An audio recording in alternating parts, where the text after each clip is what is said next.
Procesal Civil Práctico, el módulo 1, digamos, en donde vamos a continuar bueno, donde nos quedamos ayer. Quiero comentarles que, digamos, los comentarios, las preguntas y observaciones, lo que sea que tengan ustedes de la clase de ayer y la clase de hoy, pues las resolveré todo y comentaremos todo la siguiente semana. Hoy nos quedamos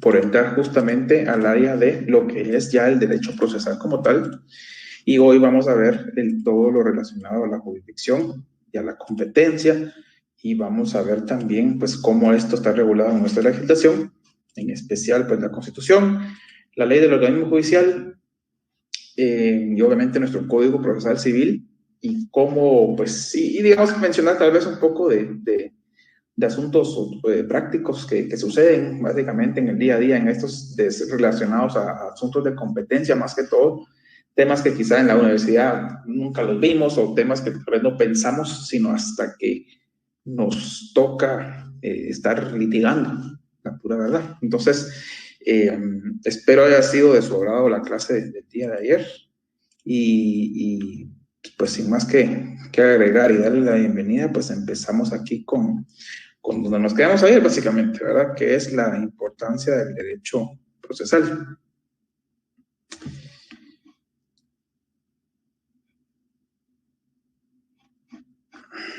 Como dice aquí en pantalla, la importancia del derecho procesal. El derecho procesal dice, la definición que tenemos ahí, y no es mía, es del señor o el maestro Hugo Alsina, dice que es el conjunto de normas que regulan la actividad jurisdiccional del Estado para la aplicación de las leyes de fondo, y su estudio comprende la organización del Poder Judicial, la determinación de la competencia de los funcionarios que le integran y la actuación del juez y las partes en la sustanciación del proceso.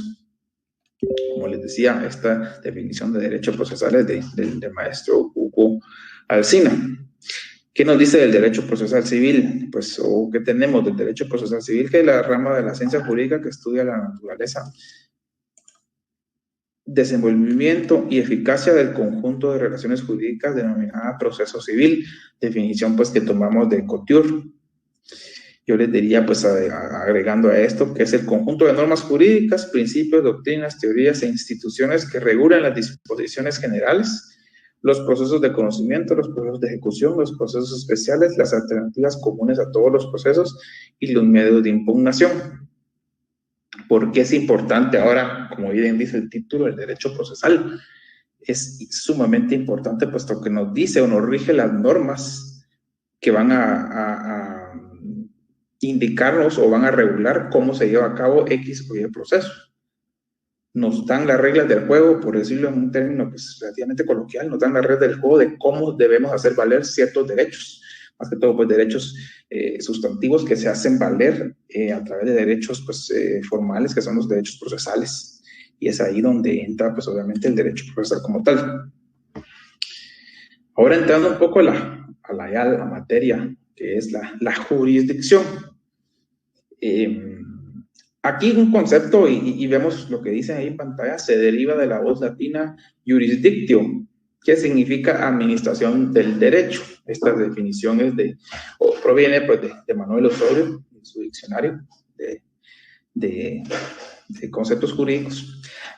Y adicionando a ello, dice, desde que el Estado prohíbe a los particulares hacer justicia con su propia mano, sino encarga tal tarea de administrar justicia a los órganos jurisdiccionales, podemos hablar de la jurisdicción.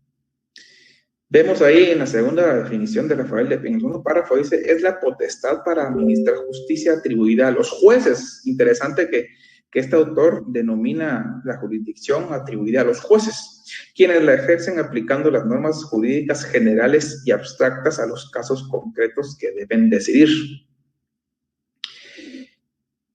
Como tercer, digamos, concepto, definición, tenemos, es la potestad que tiene el Estado de Guatemala, la verdad que hablando ya prácticamente de nuestro caso, de administrar justicia a través de sus órganos jurisdiccionales. Ustedes, me imagino, han visto series, películas y demás, en donde muchas veces el investigador o los abogados o los mismos jueces hablan del famoso, usted carece de jurisdicción, esta no es su jurisdicción. Quizá eso no debemos confundirnos con esos términos que quizá hayamos visto en series o en películas, para lo que es, digamos, la jurisdicción en nuestro tipo de sistema legal que tenemos para aquí con la competencia. Como bien dicen los conceptos de aquí, y lo que más me gusta es la tercera, que es la potestad que tiene el Estado de Guatemala de administrar justicia a través de sus órganos jurisdiccionales.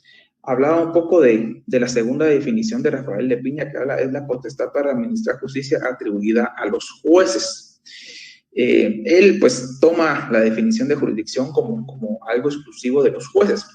Tiene un poco, digamos, de razón, pero digamos, propiamente la jurisdicción es la potestad que por estar nosotros sujetos a un Estado de derecho, en este caso el Estado de Guatemala, pues se le confiere exclusivamente a los órganos jurisdiccionales pues la facultad o la potestad de administrar justicia. Incluso recordemos que no siempre la justicia se imparte a través de jueces. Por ejemplo, en los juicios de imprenta, no necesariamente se trata de un juez quien emite la referida resolución final. Ahí comprenden también pues del colegio de abogados, el colegio de periodistas, personas que fungen como los conocedores del caso. Si bien es cierto puede estar controlado el proceso por un juez, pues quienes emiten la decisión son estas personas, y es un ejemplo, pues, ¿verdad? Que por eso la definición de Rafael de Piña me parece acertada, pero quizá no del todo, porque me parece más apropiado hablar de órganos pues jurisdiccionales. Vemos el artículo, ahí les menciono el artículo 203 de la Constitución Política de la República, y les voy a leer lo que hablan ahí precisamente del término de la jurisdicción, para que vayamos entendiendo un poco pues este concepto y lo que implica. Dice el artículo 203, si me permito leerlo ahí sí que textualmente: la justicia se imparte de conformidad con la Constitución y las leyes de la República. Aquí, interesante, corresponde a los tribunales de justicia la potestad de juzgar y promover la ejecución de lo juzgado, que ya vamos a ver más adelante que la ejecución de lo juzgado es parte de la misma, digamos, jurisdicción o de las características y los elementos de esta. Continúa el artículo: los otros organismos del Estado deberán prestar a los tribunales el auxilio que requieran para el cumplimiento de resoluciones. Los magistrados y jueces son independientes en el ejercicio de sus funciones y únicamente están sujetos a la Constitución de la República y a las leyes. A quienes atentaren contra la independencia del organismo judicial, además de imponerse las penas fijadas por el Código Penal, se les inhabilitará para ejercer cualquier cargo público. Y aquí es lo interesante, o lo más interesante, digamos. La función jurisdiccional se ejerce con exclusividad absoluta por la Corte Suprema de Justicia y por los demás tribunales que la ley establezca. Recordemos que la Corte Suprema de Justicia es el órgano ordinario, digamos, superior que tenemos en nuestra legislación. Obviamente la Corte de Constitucionalidad pues es una corte aparte constitucional, pero no es de justicia, no le compete a la CC conocer la justicia o los casos, digamos, de índole ordinaria. Entonces es la Corte Suprema, como bien lo dice nuestra Constitución, la encargada, y los demás tribunales, pues la encargada de ejercer la función jurisdiccional, y eso va aparejado, creo yo, con las definiciones que tenemos aquí arriba, que es básicamente la potestad que se le da al Estado de Guatemala de administrar la justicia a través de sus órganos jurisdiccionales. en la parte de abajo de esta diapositiva, dice aquí sentencia CC, es decir, sentencia de la Corte de Constitucionalidad, expediente 2754-2009. Les tengo aquí un pasaje de esta sentencia que me parece interesante, puesto que toca precisamente lo que es la jurisdicción. Y dice, pues, la parte conducente, obviamente: atendiendo a esta regla de interpretación, este tribunal manifiesta que el legislador constituyente, al trazar el plan de gobierno que todos conocemos como Constitución Política de la República de Guatemala, en el preámbulo fijó varias metas, entre ellas la consolidación del régimen de justicia, y estableció como deber para el Estado el de garantizar a los habitantes de la República, entre otros derechos, la justicia. Para ello instauró el organismo judicial que ejerce, y ojo esto, que ejerce la función jurisdiccional con exclusividad absoluta, por medio de la Corte Suprema de Justicia y los demás tribunales que lo integran, con la misión de administrar pronta y cumplida justicia. Vemos pues que, hablando de la jurisdicción, es ese poder, más que todo facultad y obligación, mejor dicho, que se le da al Estado de Guatemala a través de sus órganos jurisdiccionales, el deber de administrar justicia. ¿Qué implica ello? Pues conocer los casos, sea penales, civiles, laborales, etcétera, que puedan llegar y emitir las sentencias o autos o resoluciones correspondientes conforme a los principios constitucionales, a las normas pues ordinarias y constitucionales que tenemos en nuestra legislación. Vemos también el artículo, en esta diapositiva, el artículo 5, que nos habla de la jurisdicción, el artículo 5 de la ley del organismo judicial, y disculpen que tal vez a veces les ponga solo las letras, digamos, en mayúscula de las leyes, pero creo que es más fácil identificarla de esta forma.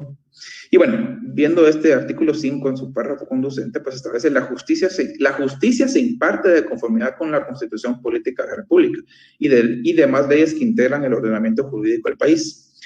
Aquí vemos otra vez la jurisdicción. La función jurisdiccional se ejerce con exclusividad absoluta por la Corte Suprema de Justicia y por los demás tribunales establecidos por la ley, a los cuales les corresponde la potestad de juzgar y promover la ejecución de lo juzgado. La justicia es gratuita e igual para todos.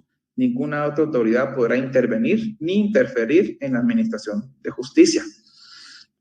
Vemos pues que todo, digamos, en los conceptos previos que hemos hablado, y ya lo que habla la Constitución, lo que habla la ley del organismo judicial, lo que habla incluso la misma doctrina, digamos, o jurisprudencia de las mismas CC, vemos que todos creo que estamos de acuerdo y así es, pues, ¿verdad? Que la jurisdicción es esa, pues, facultad, o esa, sí, es la potestad y la facultad atribuida al organismo judicial de impartir justicia o de conocer los casos que implican pues una sentencia, un auto y ello ¿cuál es el fin supremo ahí? La justicia, ¿verdad? Conocer las peticiones de una parte, el contradictorio de la otra, evaluar el caso y impartir justicia a través de la misma sentencia en donde se establece quién tiene la razón o no, o quién infringió un derecho, sea la rama que sea.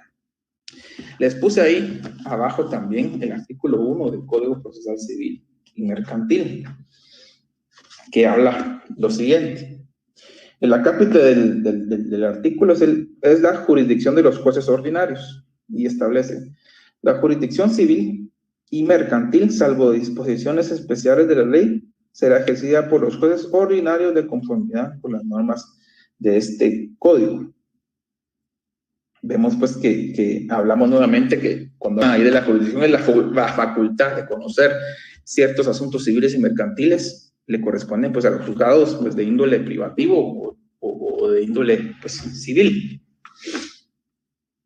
Seguidamente debemos ver las características de la propia jurisdicción y vamos a ver pues, la competencia en unos momentos y van a poder, ahí vamos a intentar ver las diferencias que hay, pues, ¿verdad? En cuanto a la jurisdicción. Las características. La jurisdicción, pues, tiene autonomía o es autónoma, ¿verdad? Es una sola jurisdicción. Eso es importante establecer, pues, que la jurisdicción subsiste por sí misma y es una sola, no son varias o distintas jurisdicciones, ¿verdad? La competencia, pues, ya van a ver ahí más adelante lo que implica. Exclusiva, que es la segunda característica que vemos ahí. Bien como potestad, bien como función, la jurisdicción corresponde exclusivamente, es decir, únicamente a los órganos jurisdiccionales. El Estado tiene el monopolio de la jurisdicción. Esto lo hacemos pues para evitar precisamente hacer justicia con nuestra propia mano, ¿verdad? O la famosa pues, ley Talión, digamos, evitar esas pues, posibles arbitrariedades de los particulares que como vean a bien administrar justicia, pues lo harían con sus propios medios. Y ahí pusimos ahí algo adicional, que es violatorio de la soberanía nacional admitir dentro del territorio de cada país personas o entidades distintas del Estado que constituyan órganos para la actuación de la ley. Es decir, ¿a qué se refiere esto? Que sería ilegal colocar o instalar pues, otro tipo de tribunales, pues, ¿verdad? Ajenos al organismo judicial para impartir justicia. Sería, pues, obviamente, según nuestra Constitución, completamente inconstitucional. Es independiente, es la otra característica. Esta hace referencia a que a la hora de administrar justicia, en un caso determinado no depende de otros órganos. Recordemos que Guatemala es un país pues republicano y democrático, en donde pues existe esa balanza de poderes, ¿verdad? Por algo está el poder ejecutivo, legislativo y el judicial, en donde la independencia del organismo judicial implica ¿qué cosa? Que van a hacer sus fallos, digamos, o van a conocer los distintos procesos de cualquier índole en forma, pues, independiente o alejada de cualquier injerencia o presión que puedan tener los demás organismos del Estado, y no van a depender de esos organismos, pues, para administrar su propia justicia.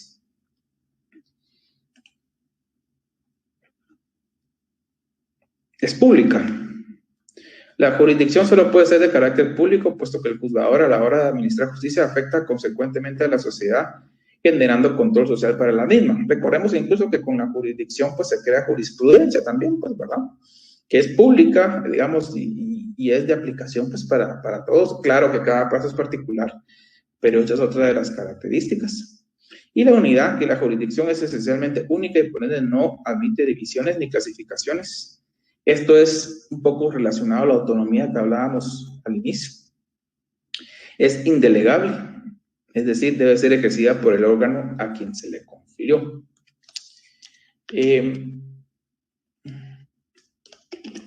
Procederemos ahora a ver los elementos o poderes de la misma jurisdicción. Aquí tenemos ciertos términos en latín, puesto que así, la verdad que así nos los han impartido en su momento, y ahí tenemos, creo que yo, la conversión, digamos, o las definiciones o el entendimiento de su traducción al castellano. Los elementos de la jurisdicción es el notio, que es el derecho que tiene el juez de conocer de una cuestión litigiosa determinada. Como ven ahí, el verbo rector, por decirlo así, es la de conocer. La notio es la noción, ¿verdad? De conocer, el derecho que tiene el juez de conocer de una cuestión litigiosa determinada. La vocatio, que es otro elemento, es la facultad que tiene el juez de convocar a las partes para que comparezcan al juicio, con la consiguiente sanción de la rebeldía. Vemos en sinfín de procesos, sea pues penal, sea civil, sea lo que, o laboral, o contencioso administrativo, lo que sea, que, por ejemplo, hablando de un caso civil, se interpone la demanda, se admite la misma para su trámite, notifican al actor de su admisión y notifican pues también al demandado de la admisión de la demanda y para que asuma la postura correspondiente. Muchas veces pues no se contestan estas demandas por X o por Y razón, y qué sanciones puede implicar es precisamente la rebeldía, pues, de llevar el juicio básicamente sin la intervención de la otra parte. Y esta es la facultad, digamos, el elemento pues de la jurisdicción en cuanto a la convocación, es el hecho de que tienen esa facultad de convocar a las partes y por ende esa convocatoria se hace obligatoria para ellas, ¿verdad? Coertio, que es la facultad que tiene el juez de obligar a las partes mediante medidas de la fuerza para el cumplimiento de las resoluciones dictadas en el proceso sobre las personas, es, digamos, la fuerza, digamos, la fuerza coercitiva que tiene el Estado, pues, para hacer valer o obligar a las partes a lo que éstas deciden. Judicium es la facultad de juzgar a través de sus sentencias o autos, poniendo término a la litis. Básicamente, como lo que hablamos un poco, la facultad pues de conocer el proceso en sí, ¿verdad? Eso va relacionado con la notio, obviamente, pero ya es la facultad de emitir la sentencia, pues, ¿verdad? De autos, o dar a conocer, digamos, la resolución a través de sentencias de autos por facultad del Estado. Executio es la facultad, o sea, el imperio para la ejecución o cumplimiento de las resoluciones judiciales mediante el auxilio de la fuerza pública. Muchísimas veces, pues, por ejemplo, en lanzamientos, digamos, se solicita que la fuerza pública, entiéndase la PNC, auxilie pues a la parte interesada, al actor, digamos, a realizar el desahucio de la persona, ¿verdad? Del inmueble en donde esté, por ejemplo. Esta facultad jurisdiccional de la ejecución de lo resuelto es pues obviamente se le otorga al Estado al juez para que pueda usar la fuerza pública o auxiliarse, mejor dicho, de la fuerza pública para que se dé cumplimiento a la sentencia. Por ejemplo, la sentencia pues se ordena el lanzamiento, entre otros temas, entre otros derechos que pueden concederse en la sentencia. Uno de ellos es el lanzamiento de la persona del bien inmueble, pues para hacer valer o para hacer asegurar el cumplimiento de esa resolución, pues los jueces tienen esta facultad. Ahora bien, los tipos de jurisdicción. Está la jurisdicción común, en donde se contrae a todos los asuntos judiciales comunes y se extiende a todos los ciudadanos sin excepción alguna. Esto, pues, tal vez aclaro en cuanto a la doctrina, obviamente, ¿verdad? Está la privilegiada, que es la limitada a ciertas causas o personas por razón especial o de privilegio.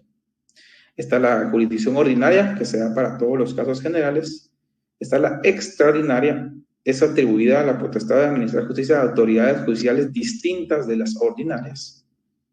Está la jurisdicción voluntaria, que lo que hablábamos un poco ayer, que un tema o un procedimiento voluntario carece de ese litigio de controversia. Pero existe ese tipo de jurisdicción. Está la jurisdicción contenciosa, que implica pues precisamente el contradictorio que puede haber en un proceso. La privativa, pues, es la jurisdicción atribuida a un órgano jurisdiccional para el conocimiento de determinado asunto, pues, de índole privativo. Y la mixta, que es cuando la Corte Suprema de Justicia le atribuye a órganos distintos para que puedan conocer varios asuntos, digamos, de distinta naturaleza.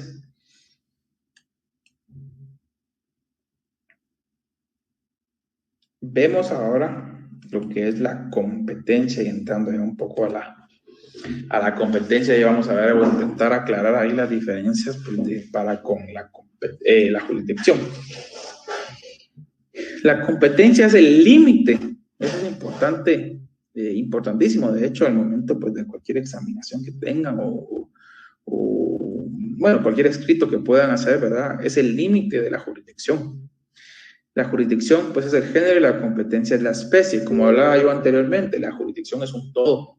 Y la competencia es el límite de la jurisdicción, que puede ser territorial, puede ser por materia, que ya lo vamos a ver. Como dice aquí, la competencia fija los límites dentro de los cuales puede el juez ejercer aquella potestad jurisdiccional, me refiero. Que vemos aquí,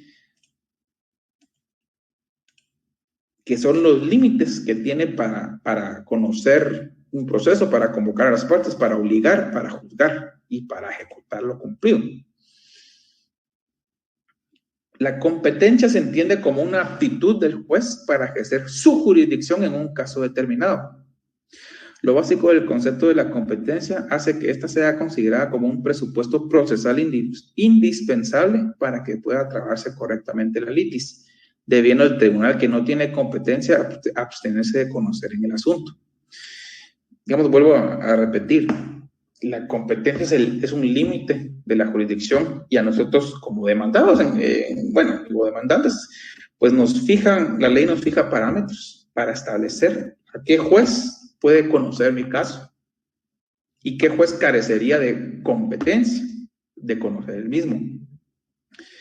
Como dice, me gusta mucho lo que tenemos aquí. La competencia se entiende como una aptitud del juez para ejercer su jurisdicción en un caso determinado. Lo que busca es fijar ese límite, esos parámetros para que un juez en particular pueda conocer solo de X o Y cosa, más no pueda conocer de todo lo que le venga.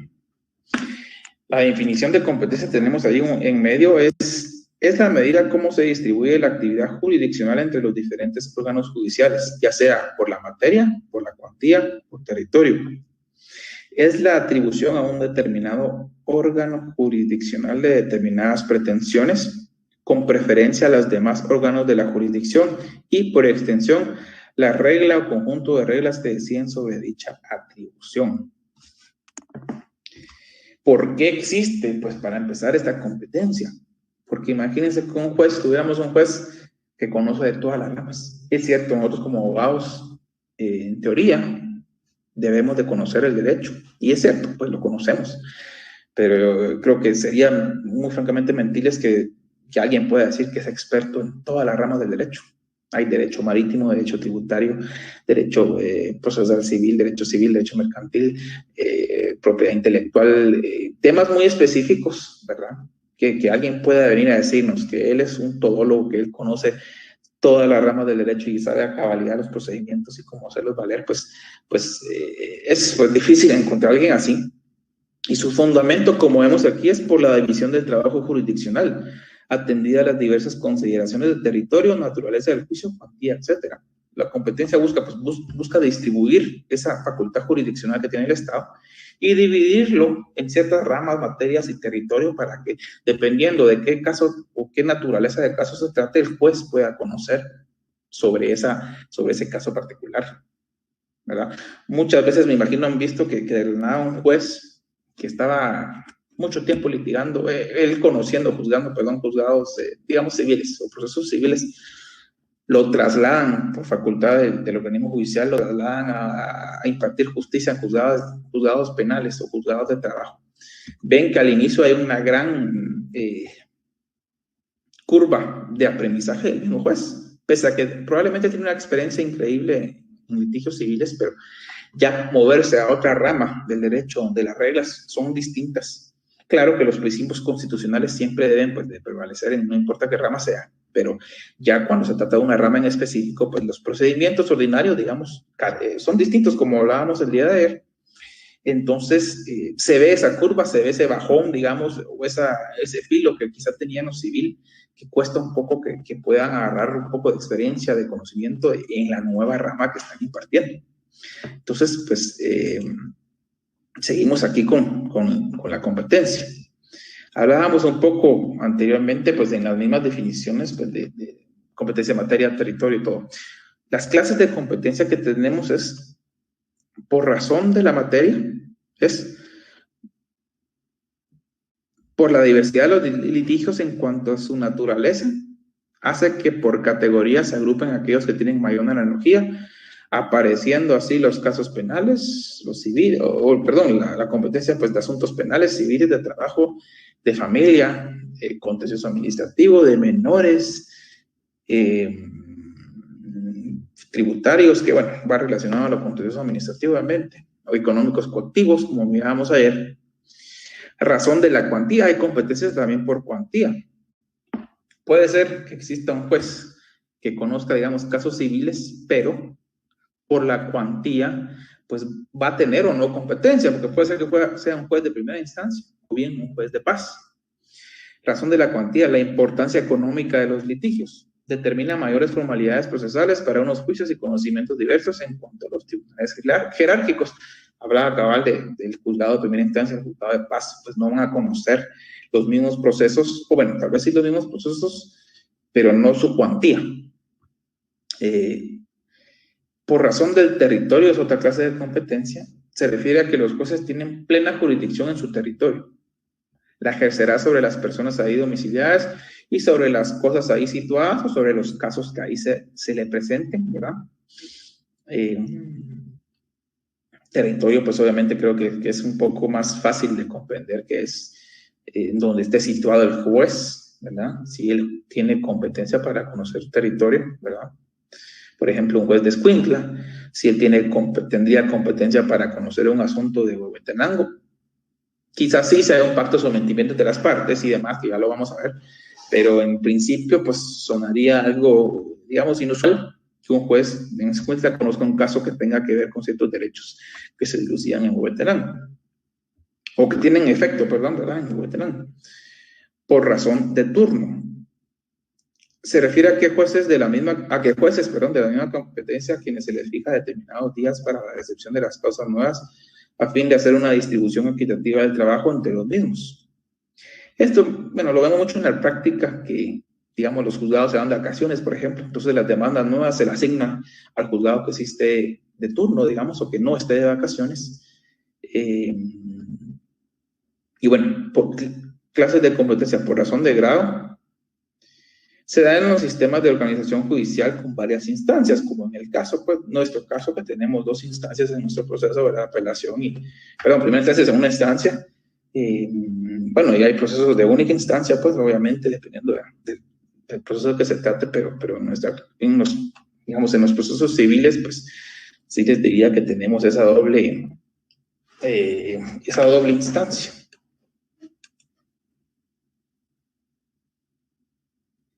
Vemos ahora los criterios para determinar la competencia según la terminología moderna.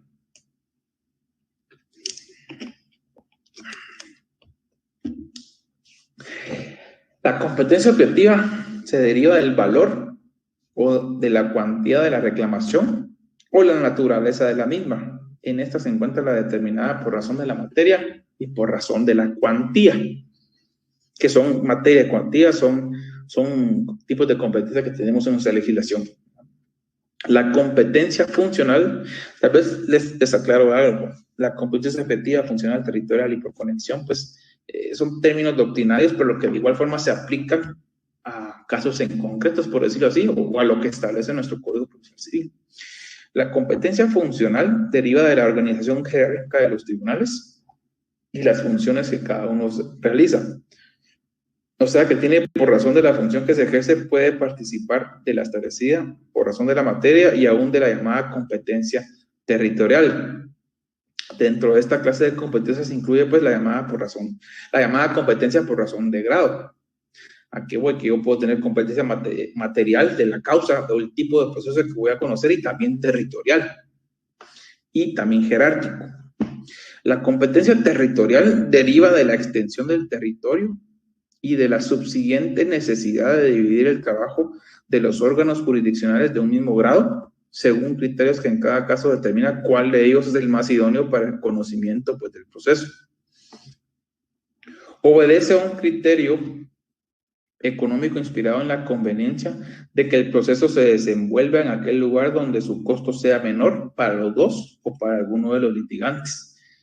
Como hablaba un poco antes, ¿verdad?, de Huehuetenango y Escuintla, no traería, digamos, sentido, a excepción de si hay algún sometimiento, pues que yo viva en Huehuetenango y tenga que litigar, digamos, en Escuintla, que se puede dar y se da, pero la idea de la competencia territorial es que el juez de ese territorio, digamos, conozca asuntos relativos o que tienen efectos en ese mismo territorio. Y la competencia por conexión supone la existencia de un vínculo que por varias razones liga dos o más pretensiones, es decir, estoy pidiendo dos o más cosas en la demanda, o pretensiones es la palabra, o bien dos o más procesos. Es decir, que dos procesos que se conocen por la misma vía, tienen la misma materia, las mismas partes, pues se pueden conexar y se llevan como uno mismo, o bien la conexión de pretensiones, que es solo un proceso, pero tengo distintas pretensiones en el mismo. Esta competencia se da en el caso, pues se puede dar en el caso de la reconvención, que es la contrademanda coloquialmente conocida. ¿Por qué se puede dar ahí? Porque yo demando a alguien y viene la persona y dentro del mismo expediente que yo interpuse, me contrademanda en ese mismo proceso. Entonces, vemos que es un solo proceso, pero hay distintas pretensiones, porque yo estoy diciendo que se declare con lugar mi demanda y se condene, digamos, en daños y perjuicios al demandado, pero él está contrademandándome diciendo, no, al contrario, condénelo a él por lo que hizo y él es el que me tiene que pagar a mí, ¿verdad? Distinto es solo contestar en sentido negativo la demanda, decir no es cierto y yo no hice tal cosa, yo estoy libre de culpa, digamos, y que ahí termine el proceso a yo contrademandar, porque ya vemos pretensiones, pues obviamente contrapuestas y distintas. La sumisión. ¿Qué es la sumisión? Lo que hablaba ahorita un poco de que las partes hubieran sometido a algún juzgado o algún órgano jurisdiccional en concreto. Vamos a ver ahorita esto. La primera manera y ahorita estamos ya entrando al Código Civil de explicación de esos primeros, literalmente los primeritos artículos que hablan precisamente sobre la competencia. La primera manera de determinar la competencia territorial se refiere a la posibilidad de que las partes acuerden la sumisión, que es lo que dice el artículo 2 del Código Procesal Civil y Mercantil. Y cito ahí en esta presentación el referido artículo. Las partes pueden someter expresa o tácitamente a un juez distinto del competente por razón del territorio el conocimiento y decisión de un asunto determinado. Esta sumisión puede hacerse de dos maneras, como vemos aquí, expresa o tácita. ¿Cuál es el claro ejemplo de que se puede dar este tipo de sumisión expresa? Cuando en un contrato las partes pacten de que cualquier controversia en la ejecución del contrato, en la resolución del mismo, o incluso cuando termine el contrato, pero sigan surtiendo efectos posteriores a su terminación, pues cualquier controversia en términos generales se someten a los tribunales, por ejemplo, del Departamento de Guatemala. Y puede ser que el contrato, digamos, sea un contrato de distribución y donde se ejecuten ciertos actos en toda la República. Pero las partes someten a que acuerdan, que cualquier controversia, en vez de arbitraje, digamos, se someten a los tribunales del Departamento de Guatemala. Entonces, eso es un sometimiento expreso donde ya fijan ahí, ya ellos de mutuo acuerdo, le indican, digamos, en un futuro litigio, pues, acuerdan que determinado órgano jurisdiccional, tal vez no el órgano específico en sí, ¿verdad? Porque aquí en Guatemala hay 15 juzgados de primera instancia, por ejemplo. Pero acuerdan de que serán los órganos del Departamento de Guatemala que van a conocer cualquier controversia. Entonces ya vemos ahí que la competencia territorial se marcó.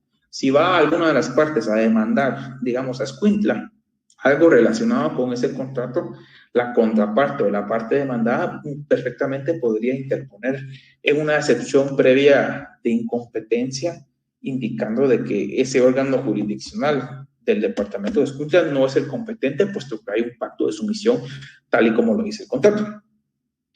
Esto nos trae al artículo 4, numeral 2 del Código Procesal Civil. Se los voy a leer, que lo tengo por aquí.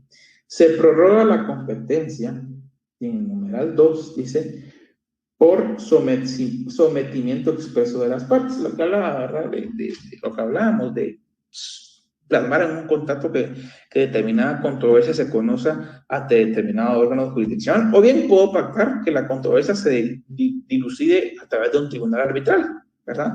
Entonces, un órgano jurisdiccional, siempre y cuando se trate de temas pues, privados o civiles, porque lo penal yo no puedo pactar algún tribunal arbitral porque eso sí es acción pública, un delito de acción pública, pues jamás lo va a poder conocer un tribunal arbitral, ¿verdad? Pero ya hablando de temas contractuales o de la ejecución del contrato en temas privativos, digamos, podría yo someter perfectamente mis diferencias o nuestras diferencias en un tribunal arbitral y los juzgados digamos, de Guatemala no, en teoría no podrían conocer tal controversia, puesto que existe ese acuerdo de las partes a conocer, a que se conozca cualquier controversia en un arbitraje. Este sometimiento, el expreso, supone la existencia de una declaración de voluntad de las dos partes de un futuro proceso en la que acuerden que si ese proceso llega a presentarse será pues competente el de un territorio determinado.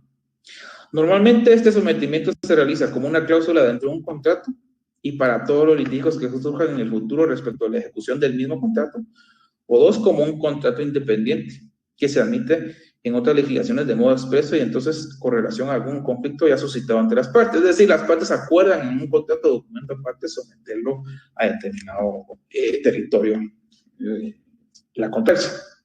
Ahora bien, está la sumisión tácita. Es la prevista en el artículo 4 del Código Procesal Civil, numeral 3. De esta clase de sumisión existen dos variantes. Para el actor existe sumisión tácita por el mero hecho de acudir al juez interponiendo la demanda.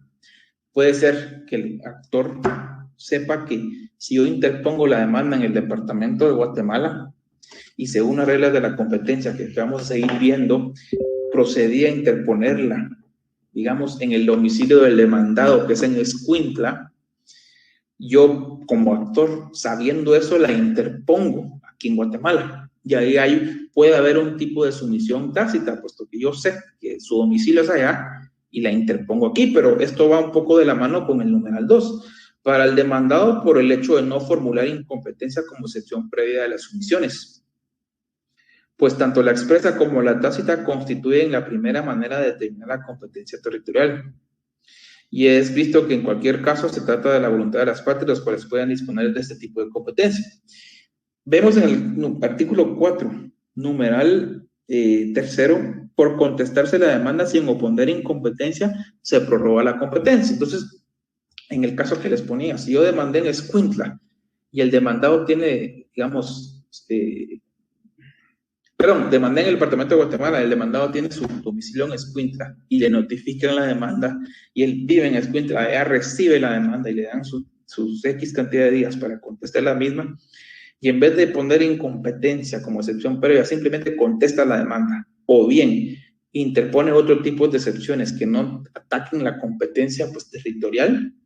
Ahí se da la prórroga de la competencia porque ya se aceptó básicamente tácitamente que el juez de Guatemala, del departamento de Guatemala conozca esa controversia. Muchas veces, y les digo, hay veces que ambos litigantes, digamos, de las dos partes, saben que puede que el proceso se tenga que conocer en Escuintla, pero por facilidad demandan aquí en Guatemala y el abogado de la contraparte probablemente quizás resida en Guatemala. Y a él es más fácil afrontar la demanda en Guatemala que afrontarla en Escuintla, porque miren, muchas cosas que nunca nos tal vez explicaron en la universidad, es que, digamos, yo resido en el departamento de Guatemala, viajo muchísimo, digamos, al interior, pero no vivo ahí. Entonces, ¿qué toca cuando, y digamos, tengo ciertos procesos en Quetzaltenango y en otras partes, en Escuintla?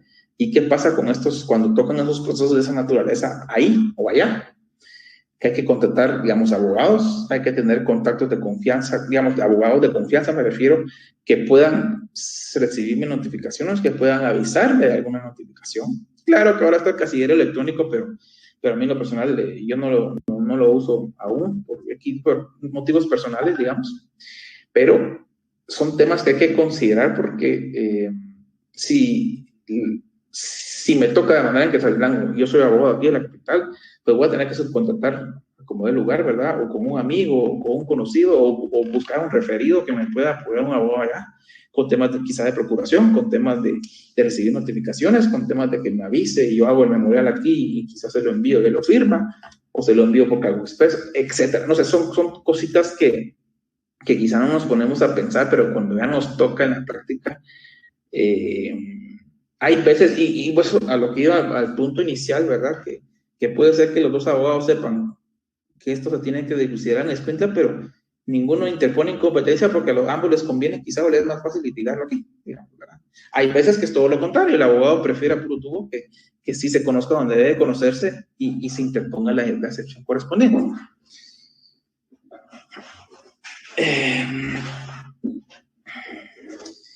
Vemos en el artículo 4 del Código Procesal Civil que también se prorroga la competencia por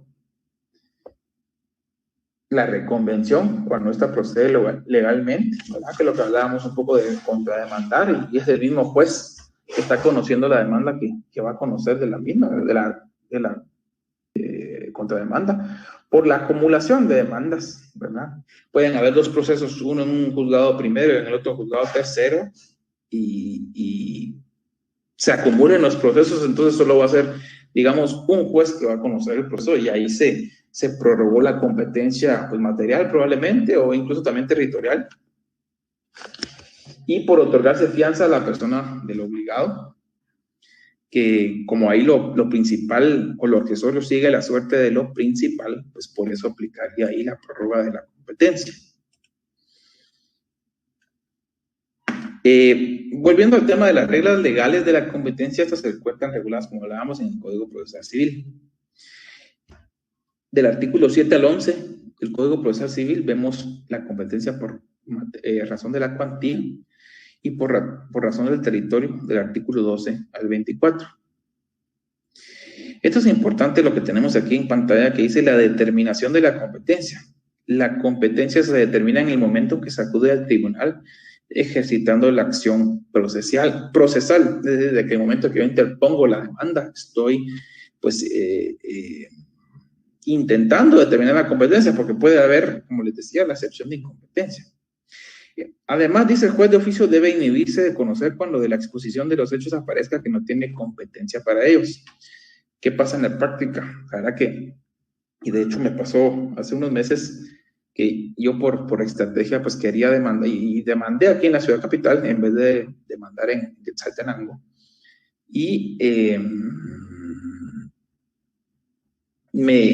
el juez me pasaron dos cosas. Interpuse la demanda y me la rechazaron inicialmente, en donde el juez argumentó que era incompetente.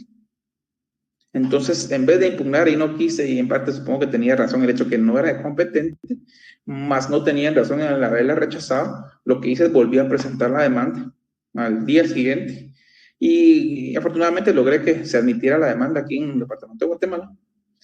¿Y a qué voy? Que pasan dos cosas. O me la pueden rechazar los jueces, a mi juicio es inadecuado, porque en todo caso, como deberían inhibirse y mandarlo el proceso a donde al juez que estimen conveniente, ¿verdad? O bien la segunda cosa que pasa, pues es la misma inhibitoria, es decir, o la rechazan o la inhiben, o se inhiben. Hay veces, o mejor dicho, hay una tercera variante, que la pueden admitir para su trámite, pero inmediatamente se inhiben de conocer. Tal vez la pueden admitir por algún motivo de urgencia que se pueda plasmar en un memorial que es necesario que se haga de una vez, ¿verdad? Y que se admite, que se otorgue alguna medida precautoria y que luego el juez venga y se inhiba y la mande al juzgado que ella o él estime competente. A mi juicio, y como les digo, es mala práctica rechazar la demanda, pues porque el juez implique, se estime incompetente por razón pues de materia o de territorio, perdón. Claro que si yo interpongo una demanda civil en un juzgado penal, por supuesto que me la van a desechar, eso no lo niego, digamos. Pero cuando se habla de temas de territorio, pues no debiese haber ese rechazo, puesto que la ley sí faculta a los jueces, o bueno, dice que deben, pues, en caso de inhibirse. Incluso en las excepciones previas, uno de los efectos de la incompetencia territorial no es el rechazo a la demanda. Los efectos, como dice el 116, 117 del Código Procesal Civil Mercantil, los efectos de la incompetencia territorial implica que el juez, si declara con lugar la incompetencia, deja de conocer el caso y lo manda al juzgado competente, no rechaza la demanda. Entonces vemos que como les digo, en la resolución inicial, rechazar la demanda de entrada por temas de territorio me parece pues inadecuado. Ustedes deberán sopesar si vale la pena impugnarlo, o bien presentar la demanda de nuevo, o bien irse al juzgado que tal vez sí les convenga, digamos, al juzgado más lejano para que les conozca su controversia.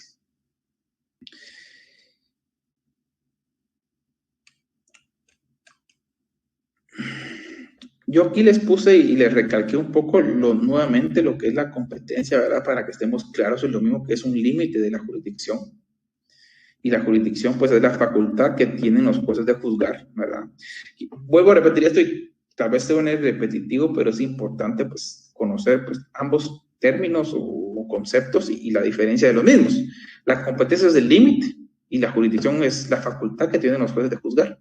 Es el límite de la jurisdicción, la competencia.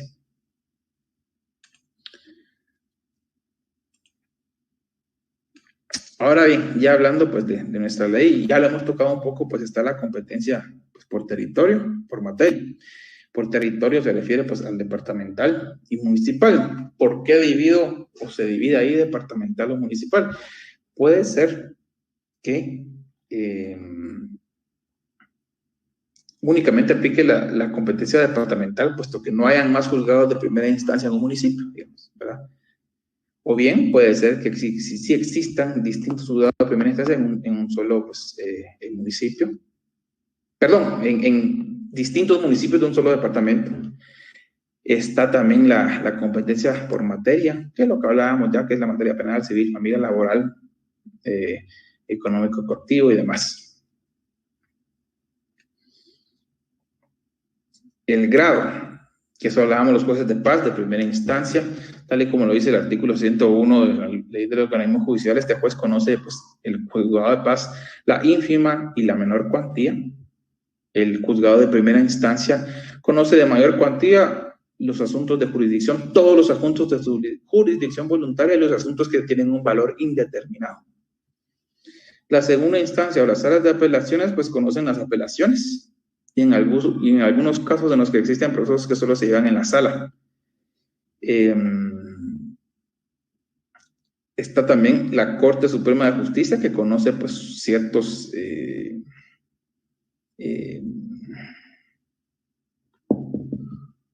ciertos temas específicos de la Corte Suprema de Justicia, pues, ¿verdad?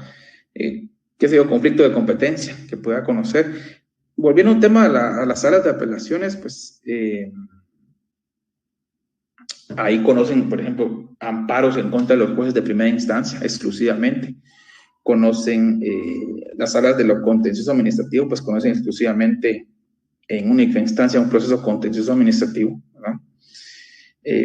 Está la cuantía, la competencia por cuantía, que es la mayor cuantía, la menor e ínfima cuantía. Está digamos, la cuantía en Guatemala, les comento cómo es que está actualmente. Está el acuerdo el 2-2006 y el acuerdo 37-2006, ambos pues de la Corte Suprema de Justicia, y establece precisamente que los juzgados del municipio de Guatemala conocen en primera instancia, los juzgados de primera instancia, cuantías de 50,001 centavos en adelante. Las cabeceras que ven ahí, pues, conocen, pues, de 25,000 en adelante. Algo importante establecer del acuerdo 37-2006 es que en los municipios no comprendidos en los casos anteriores se conocen hasta 15,000 quetzales. Yo sí les diría también que obviamente como abogados también debemos evaluar ya a título personal si conviene llevar a cabo un caso de menor cuantía o ínfima cuantía, porque si son, digamos, una reclamación de 12,000 quetzales, pues cuánto en verdad como abogados tendremos nosotros de derecho de honorarios o poder cobrar, pues, ¿verdad? Que eso ya obviamente nuestros honorarios son libres y cada quien tiene libertad de contratación y de disposición, pero son temas a veces que un proceso puede durar años a veces, por más que esté en juzgado de paz. Hay veces que tenemos que evaluar si en verdad vale la pena tomar un caso. Créanme que no todos los casos valen la pena tomar, sea por tiempo, sea por dinero, sea por el tipo de conflicto. Y ustedes deben ir evaluando tales asuntos, tales extremos. Viendo ya nuestro Código Procesal Civil, el artículo 12 establece ya la determinación por territorio y por razón de domicilio. Vemos el artículo 12 que dice: cuando se ejerciten acciones personales, es juez competente en asunto de mayor cuantía, el de primera instancia del departamento en el que el demandado tenga su domicilio. En el de menor cuantía, el juez menor de su vecindad. En los procesos que versen sobre prestaciones de alimentos o pago de pensiones por ese concepto, será juez competente el del lugar donde resida el demandado o donde tenga su domicilio la parte demandante a elección de esta última. Es decir, cuando son asuntos o acciones personales, digamos, alguna deuda por un pagar personal, es juez competente en mayor cantidad el departamento donde el demandado tenga su domicilio. Esa es la explicación del artículo. Y cuando versen sobre prestaciones de alimentos y demás, será juez competente el lugar donde resida el demandado o donde tenga el domicilio del demandante a elección de esta última. Por motivos de tiempo, no voy a poder pues terminar lo que queda aquí, pero lo vamos a ver sin duda alguna en la próxima clase, y aunque nos extengamos más tiempo en la próxima clase, porque creo que es importantísimo seguir con estas reglas que nos dice nuestra legislación procesal civil. Entonces esperaré sus dudas y preguntas y comentarios sobre cómo vamos y si quieren que se ahonde en algo más también, porque para eso estamos.